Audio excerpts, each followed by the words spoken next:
Thank you, Sue. We've been hearing a lot about voter suppression, most recently in North Carolina, where the decision of the voting board there was to have a re-election for the congressperson from North Carolina. So today's meeting on the 2020 census on gerrymandering and voter suppression is particularly timely. We have two speakers who, Jessica, who introduced herself, will be talking to us about what is gerrymandering, what is redistricting based on the census, and what has been happening in voter suppression. Andrea Centeno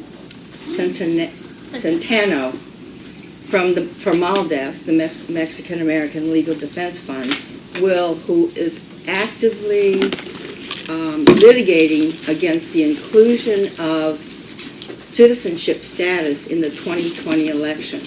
And we will see the results of what including citizenship would portend, and hopefully the various court cases of which MALDEF and Andrea are very active in will prevent that from happening. And if there's time, I'm going to go over H.R. 1, which is it's H.R. 1 because it's the first act of our wonderful congressional 2019 session. And the purpose of it is to overcome some of the things we're going to learn about today. So let me turn this over to Jessica. Good afternoon. My name is Jessica Jones-Caparel from the League of Women Voters. I'm the Policy and Legislative Affairs Senior Manager over there. Thanks very much for the invitation, Jeanette, and for all of you for coming out today. I am going to talk, I'm going to try and talk about a lot of stuff within a limited amount of time. So just a little bit about the League of Women Voters, and I know we have a few members in the audience, so you probably don't need too much background. But we're founded in 1920. We just celebrated our 99th anniversary on Valentine's Day, so we are 99 years young. Founded as part of the suffrage movement, and the League of Women Voters is a nonpartisan nonprofit aimed at empowering voters and defending democracy, a lofty goal, but definitely worthwhile. In this presentation, I'm going to talk mostly about redistricting and gerrymandering, and also touch on voter suppression and the census, and leave most of the census stuff to Andrea. So just want to set the stage a little bit as we look towards 2020. What do we have going on? So redistricting will start in 2021. And before that, we will have the census, which April 1st, 2020 is Census Day. So that is when we start counting all of the people that live here in the country. In addition to that, simultaneously, we have legislative sessions going on in states across the country, both now in the spring, and then they'll also restart in next spring, and some of them actually even go longer in our full-time legislatures. Our great 116th session of Congress with our wonderful representation in the House of Representatives. And then, of course, we have an election in the middle of there where we have to re-elect a new Congress, maybe re-elect a new president, or re-elect a president, and then also re-elect Congress and state legislatures across the country. So the next 20 23 months are really one of the busiest times in politics. I wanted to kind of give you an overview of voter suppression that's been happening across the country. Since 2010, 25 different states have passed laws that have been aimed at making it harder for people to vote. And that includes requiring people to have an ID when they go to vote, including a strict photo voter ID requirement in 6 different states across the country. Other state legislatures have been focusing on reducing early voting hours, so you can't go and vote before Election Day, or working to limit absentee voting as well.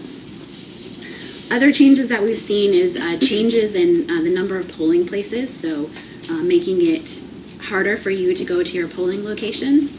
Instead of walking across the street to the school in my neighborhood, I would essentially have to drive to another part of the District of Columbia and vote. Luckily, that hasn't happened in DC, but it has happened in other states, and we saw some of that in Arizona, especially in the 2016 election. We've also seen changes to the requirements for poll workers. Basically have reduced the amount of poll workers in some states across the country, making it difficult to facilitate the voting on Election Day for people who come in to vote at the polling locations. We've also seen proof of citizenship requirements in states like Kansas, Arizona, where you basically have to prove that you are a citizen in order to register to vote. It's just one more barrier being put up for people who are trying to participate and be a part of the process. And we've also seen voters purged from the voting rolls. So most of them at the last minute, so that they get to the voting booth in November, but they're not on the voting rolls. So then they cannot participate, or they have to participate through a provisional ballot. All of these things have been aimed at stopping people from voting, and a lot of it is aimed towards minority voters, women, people of color, just trying to stop people from using their most basic right, the right to vote, guaranteed to them in the Constitution. The difference, of course, between 2010 and 2013 is that we did it. We had from 2010 to 2013, we had the Voting Rights Act, full implementation of the Voting Rights Act. So in the Shelby County versus Holder decision that gutted the VRA, before the decision in 2013, states had to go through a pre-clearance process. So if you were a state who came in under the pre-clearance process, there was a formula. The formula no longer exists. And you were required to get any voting laws, your redistricting maps, anything related to elections approved by the Department of Justice. And they would say yes or no, and you'd have to go back and do it again. But after that decision, in June of 2013, we've seen a lot more of an uptick in voter suppression laws, as well as we've also seen they're not required to get approval from the Department of Justice. So they go through, and of course we have great lawyers in the community like Andrea and like others who are fighting different aspects of this around the country. But it just makes it a little bit harder to ensure that people have the right to vote. Without pre-clearance, states are allowed to implement these suppressive voter ID requirements, move or reduce the number of polling locations, require proof of citizenship, like we saw in Kansas and Arizona, to register to vote. In 2018, 24 states tried to pass suppressive laws to prevent people from voting. And in states like Georgia, North Carolina, Florida, where voters showed up on Election Day and weren't on the voting rolls, these things could have been prevented if we had had the VRA. The VRA also helped with redistricting, and this is going to be the first full redistricting cycle that starts in 2021 without the full protections of the VRA. So let's talk a little bit about redistricting. Great. So the next round of redistricting starts in 2021. Redistricting always happens after the U.S. Census. Census data is collected, and then there are 435 seats in the U.S. House of Representatives. So then they take the entire population, divide it by 435, also figure out how many people are in each state, and then apportion the congressional districts based on states and based on populations all around the country. There can only be 435 House districts, so you can't get one or the other. So that usually means that states lose or gain House seats if their population goes up or goes down. All states use census data to apportion their House districts, and they also use it at the local and municipal levels as well as at the state level. And DC uses it to apportion their wards. So even DC, who's not a state, uses the data.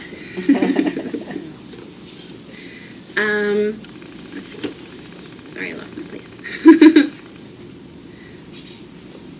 Great. So, if it doesn't move, just tell me. Let's talk a little bit about gerrymandering. Gerrymandering is the practice of creating political or racial subdivisions in order to benefit one side or another. We're hearing a lot about partisan gerrymandering right now with several cases at the Supreme Court, one of which is a League of Women Voters case.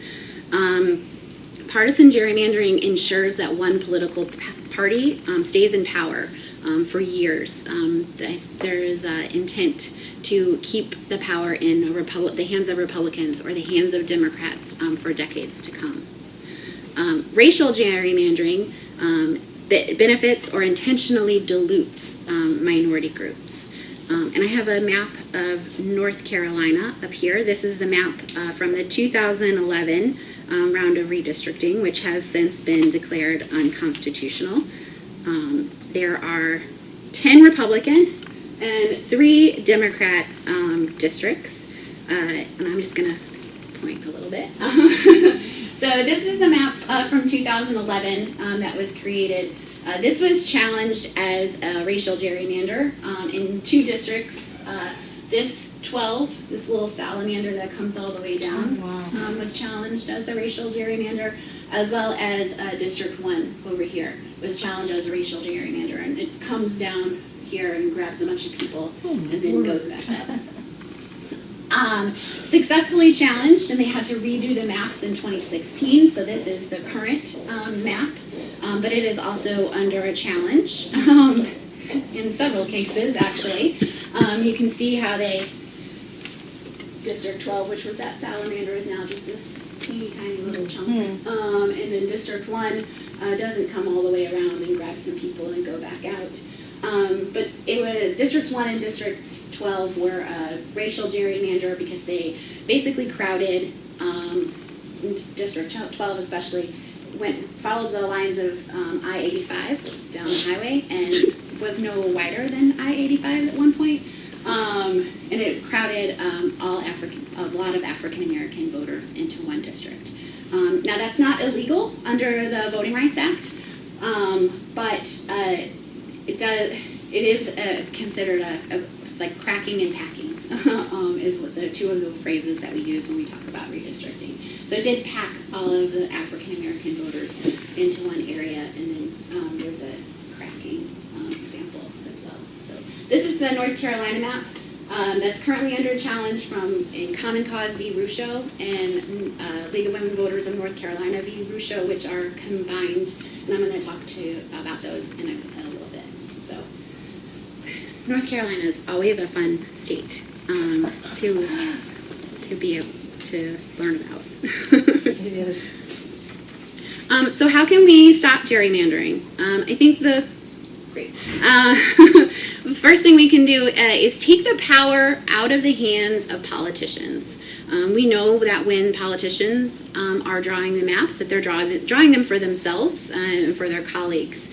We can take the power out of their hands and put it in the hands of an independent commission or a citizen or voter-led commission. Then we can really just take that power away from them, and it will be voters choosing their politicians and not the other way around.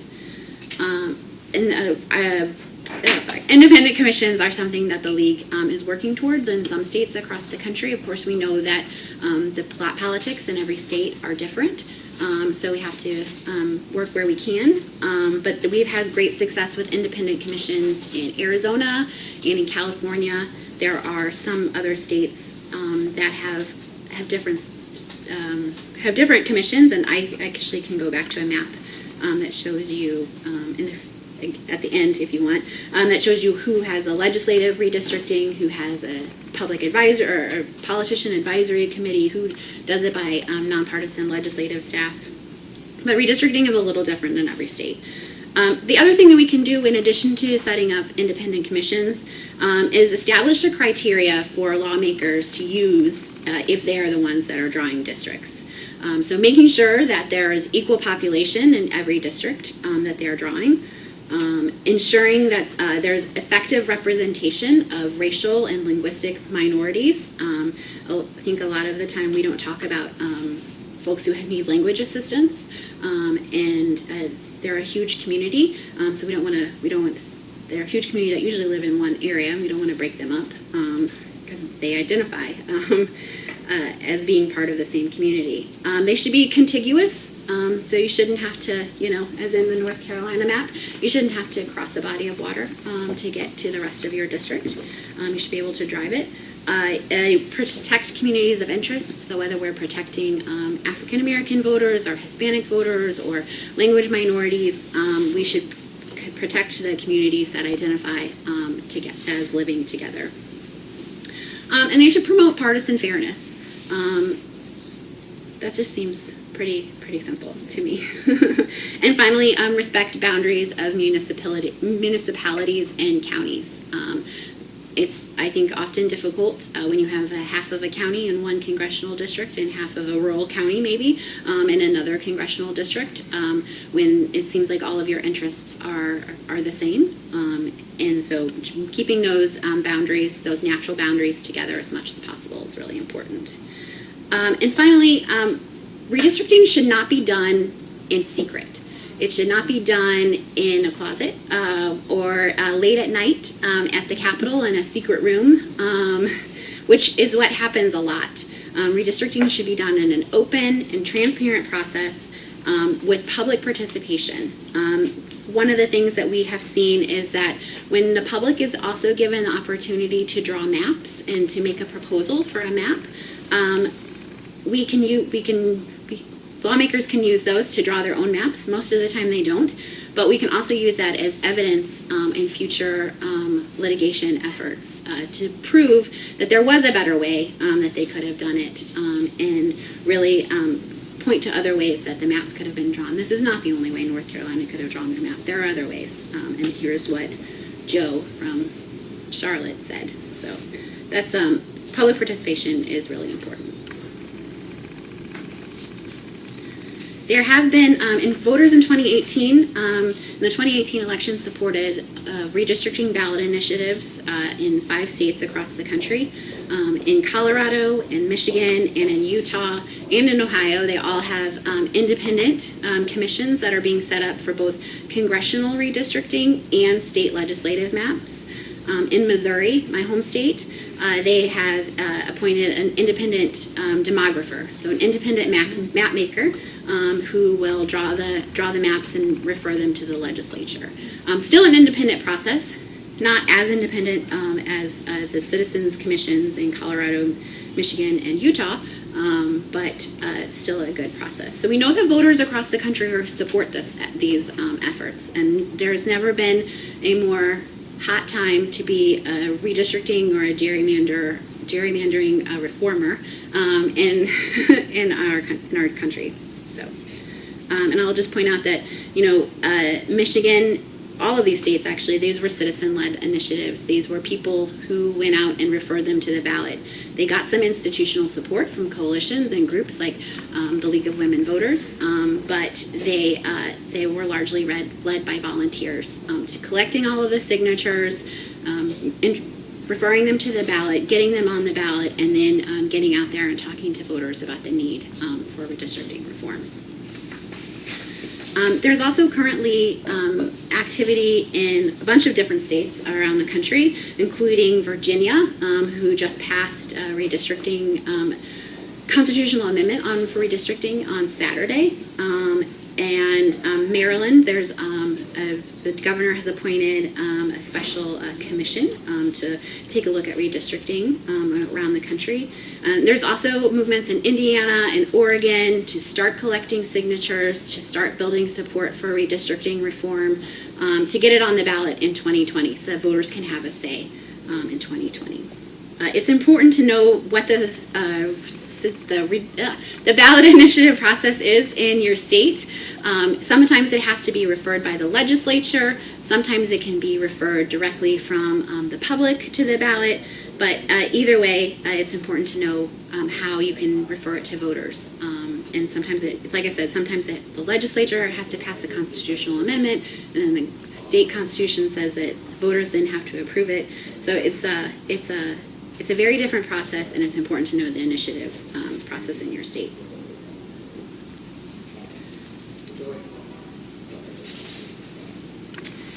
Pending litigation. On March 26th, the day of your next meeting, there will be the big day at the Supreme Court.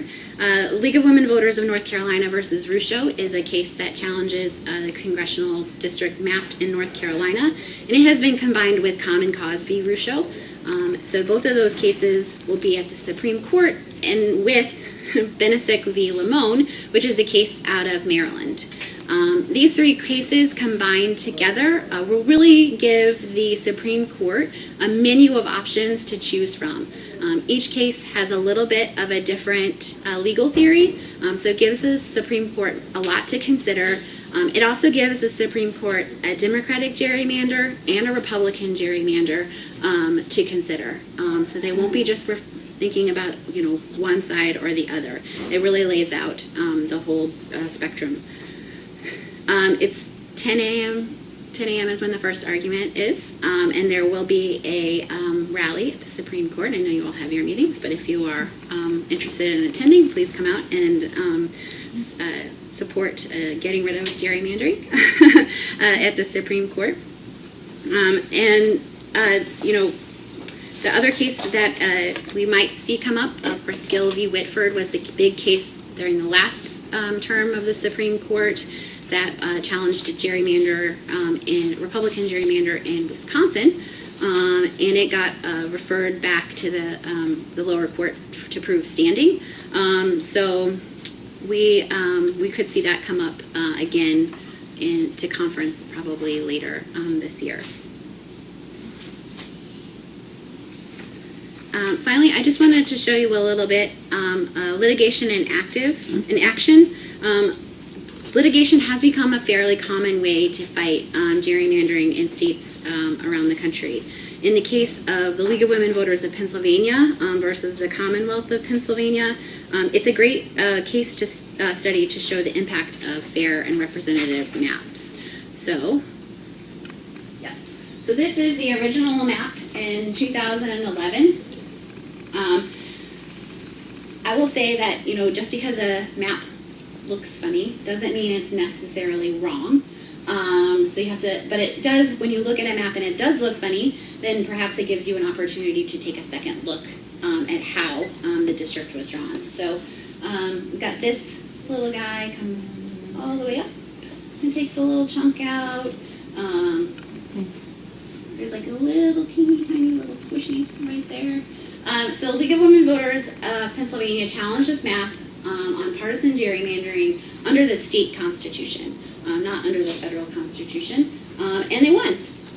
They went all the way to the Supreme Court, and then the defendants tried to go to the U.S. Supreme Court, but the Supreme Court said that since it was a state case, they could not rule on it. So then we have 2,000 maps, and then this is the maps that we just had under the 2018 election. As you can see, it looks a little more compact. There's not so many squigglies, and better yet,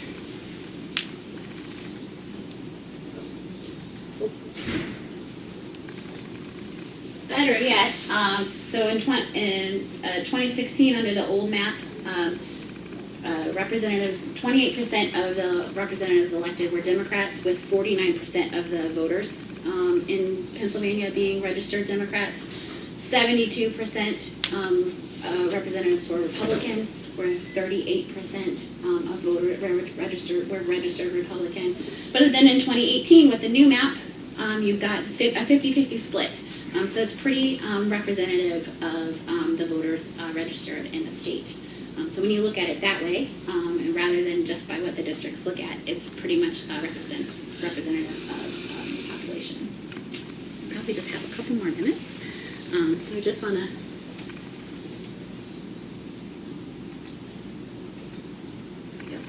I'm going to let Andrea talk about the 2020 census, but it's important to be as involved in the census as it is in the drawing of the maps.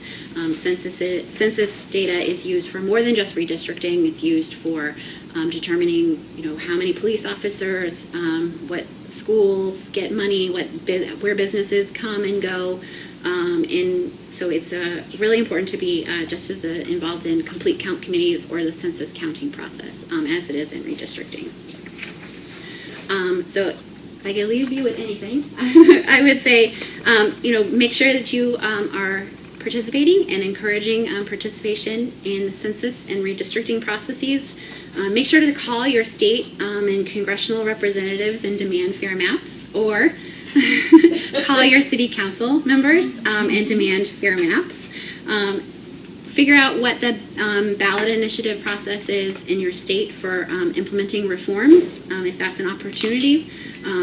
Certainly it seems like an opportunity in Maryland and Virginia, and maybe in DC.